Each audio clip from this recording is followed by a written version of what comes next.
that manages somehow not to have a split personality over the fact that it has a split mission and believe me, split intentions of the founders. Although I will say that Ezra Cornell, who founded dear old alma mater, did say that this is a direct quote, and it actually has become the motto of the school.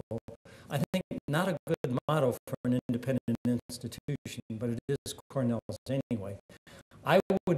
This is a quote from Ezra Cornell, I would found an institution where any man, and he did use the word man instead of person, can find instruction in any study. I always thought that was sort of an immodest motto or goal for Mr. Cornell to have, but he had the money to try it. And he did come up with a good institution in the end, although its quality is partly the result of public support as well as from the endowed and the private support. And then you have a school like Rice, excuse me, please, which is clearly less comprehensive in its offerings, etc., but also has a very public interest in how it goes about its work, especially with respect to the fact that it has tried to provide free education to its students for such a long time, and very generously uses its very large endowment for financial aid for its students. So there is a wonderful mix there. But generally speaking, the independent colleges are a little less comprehensive and offering and less expansive. We are not less expensive, we are generally more. Independent institutions generally also pay more attention to teaching and advising than to scholarship and research on the part of faculty. But once again, here there are many, many exceptions on both sides of that particular statement. In independent schools, and certainly at the independent schools at which I've worked, teaching has been pretty much the first criterion for consideration of faculty advancement and quality, etc. That's not true at every independent institution, is surely true at the majority of them. I think it's probably fair to say, well, it's certainly fair to say that at the major public institutions that research and scholarship probably predominates as the first criterion, although, as I said, there are many exceptions on both sides. Independent colleges generally reflect a founding and sustaining inspiration, motivation, or identity that proceeds beyond the general desire to serve the basic educational needs of society. Those founding and sustaining influences are, or at least were, religious in character for a great majority of the independent schools.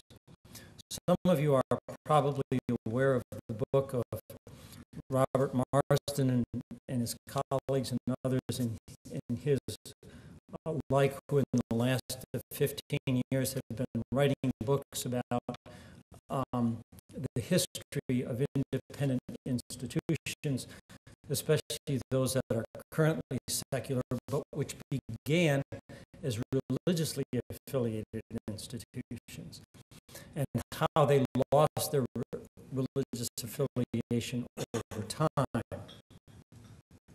And that has been a fairly common paradigm for independent institutions in the United States, that they would start off with what I call a founding and sustaining inspiration inspiration or motivation that was religious in character, and that character has been lost over time.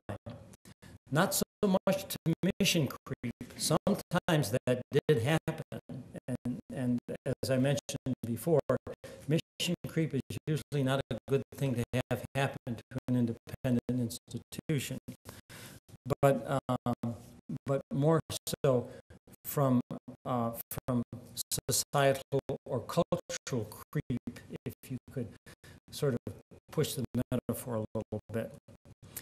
But very often this is true of independent colleges and universities. That does not mean that public institutions did not reflect religious qualities, characteristics, or beliefs in their early days, or even that they don't do it now. In fact, in the early days of higher education, even in the public institutions, you would find a lot of religious influence. That's less so today, but it can still be found. Now, mostly independently endowed or somehow otherwise set up as a parallel to what's offered under state support. Independent institutions also typically look beyond their immediate community for identity, constituents, and material support, especially for the larger ones, although there are also such schools in the public sector, and that is becoming increasingly so. In fact, for those of you who are who are members of the American Council on Education, you might know that one of their meetings in the last few years dealt with specifically the concept of competition between the independent and public sectors of higher education for support of all different kinds. There was a time in the mid 20th and early to mid 20th century when the distinction between public that is publicly supported and independent institutions was so directly drawn that the two types of institutions rarely interacted in public with the same constituents. It was relatively few of the very best of the public schools who did anything about trying to raise an endowment or cultivating their alumni for major fundraising campaigns. And it was very, very few, if any, independents who would ever be caught in the state capitol trying to lobby a committee for a state subsidy on some program or another. Well, folks, that's changed. And that has changed very dramatically, and we are very mixed in how we deal with those constituencies.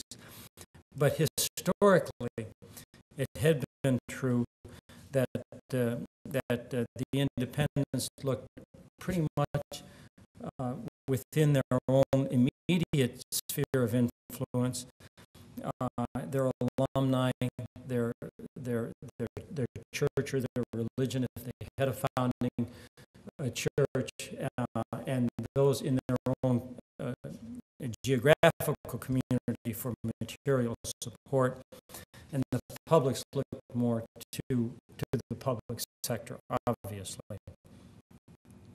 And then the sixth and final one that I want to mention to you is the independent institutions are much more likely to emphasize their undergraduate and liberal arts components of higher ed than our public institutions who obtain their prestige and much of their funding from upper class and graduate programs and research. Once again, lots of exceptions here, but historically this has been sort of the way that it's worked. So we then can move on to the second of my questions.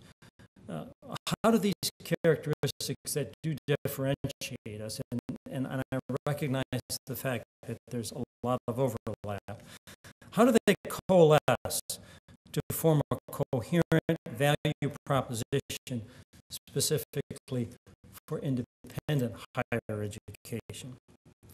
I think the key words are institutional and character that I've used 2 or 3 other times in my address to symbolize and to give you an idea, to make clear the kind of feel that there is at a independent institution. And I think you will probably hear me in the next few minutes use more of those kinds of affective terms, such as feel or a character, less tangible terms, to introduce to you and to try to make clear to you the way that we do our work and how we try to elicit the effects with an E from our students and our other constituents. And I think that is this institutional character is an intangible, but in my opinion, no less real quality of campus life, that by both intention, which I think is critically important, and choice, places the institution in a specific values, and now I'm using that sometimes with a capital V and with an S on the end in the plural, in a values relationship with students, employees, benefactors, and alumni. And I'd like to give you an example of that from about 35 or 40 minutes ago, right before we started lunch. And I had not written this in my speech. We were having a discussion about students and institutions, and someone mentioned to me he could always tell when there was a graduate coming from, I'm very happy to say, the institution that I currently serve. This is a person who's been in the area a long time, and he said, there's something different about your students. And it had not so much to do with what they knew about the particular discipline that this person taught, but about the way they went about doing their work in this particular discipline. I thanked him profusely on behalf of my faculty and students, who are the ones who earned that nice accolade, not I. And I remarked to him, as I am now remarking to you, that has a lot to do with the concept of the coalescence of institutional character and its reflection in the individual, as well as in the curriculum, the faculty, the intentions of the founders, and the overall campus climate or the culture of an independent institution. That is not to say, ladies and gentlemen, that a similar culture, climate, etc., curriculum cannot exist at a publicly supported institution. It can, it does, and it has. Okay, but at an independent institution, it's what you expect. Okay, it's not something that happens because a group of people came together or a specific leader was visionary at a public institution and brought that kind